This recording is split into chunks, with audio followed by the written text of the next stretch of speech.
ایک عجیب الخلقت فرشتہ حضور نبی اکرم صلی اللہ علیہ وسلم نے فرمایا کہ میں نے شب معراج سدرۃ المنتہا پر ایک فرشتہ دیکھا جسے میں نے اس سے قبل کبھی نہیں دیکھا تھا۔ اس کے طول و عرض کی مسافت لاکھ سال کے برابر تھی۔ اس کے 70,000 سر تھے اور ہر سر میں 70,000 منہ اور ہر منہ میں 70,000 زبانیں تھیں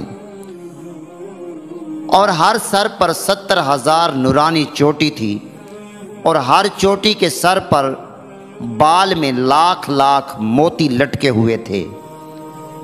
ہر ایک موتی کے پیٹ کے اندر بہت بڑا دریا ہے اور ہر دریا کے اندر بہت بڑی مچھلیاں ہیں اور ہر مچھلی کا طول 2 سال کی مسافت کے برابر ہے اور ہر مچھلی کے پیٹ پر لکھا ہوا ہے لا الہ الا اللہ محمد الرسول اللہ۔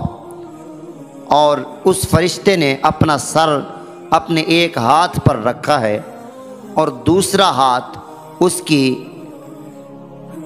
پیٹ پر ہے اور وہ خطیرۃ القدس یعنی بہشت میں ہے۔ جب وہ اللہ تعالیٰ کی تسبیح پڑھتا ہے تو اس کی خوش آوازی سے خوشی کے ساتھ عرش الہی کانپ جاتا ہے۔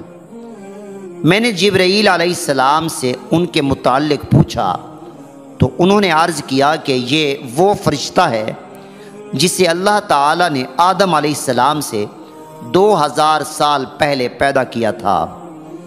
پھر میں نے کہا اس کی لمبائی چوڑائی کہاں سے کہاں تک ہے؟ انہوں نے کہا اللہ تعالیٰ نے بہشت میں ایک چراگاہ بنائی ہے اور یہ اسی میں رہتا ہے۔ اس جگہ کو اللہ تعالیٰ نے حکم دیا ہے کہ وہ آپ کے اور آپ کی امت کے ہر اس شخص کے لیے تسبیح پڑھے جو روزہ رکھتے ہیں۔ حضور علیہ الصلاۃ والسلام نے اس فرشتہ کے آگے 2 صندوق دیکھے اور ہر صندوق پر 1000 نورانی تالا تھا۔ میں نے پوچھا اے جبریل علیہ السلام یہ کیا ہے؟ انہوں نے کہا اس فرشتہ سے پوچھئے۔ میں نے اس سے پوچھا یہ صندوقیں کیسی ہیں؟ اس نے کہا اس میں آپ کی روزہ رکھنے والی امت کی برات یعنی چھٹکارے کا ذکر ہے۔ آپ کو آپ کی امت کے روزہ رکھنے والوں کو مبارک ہو۔ جی پیارے دوستو، یہ تھی آج کی خوشخبری جو کہ ایک روزہ دار کے لیے اللہ تعالیٰ نے جنت میں تیار کر رکھی ہے۔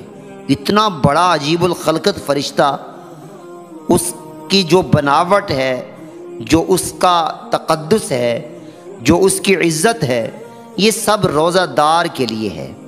جو بندہ روزہ رکھتا ہے وہ اس کا ثواب حاصل کرے گا۔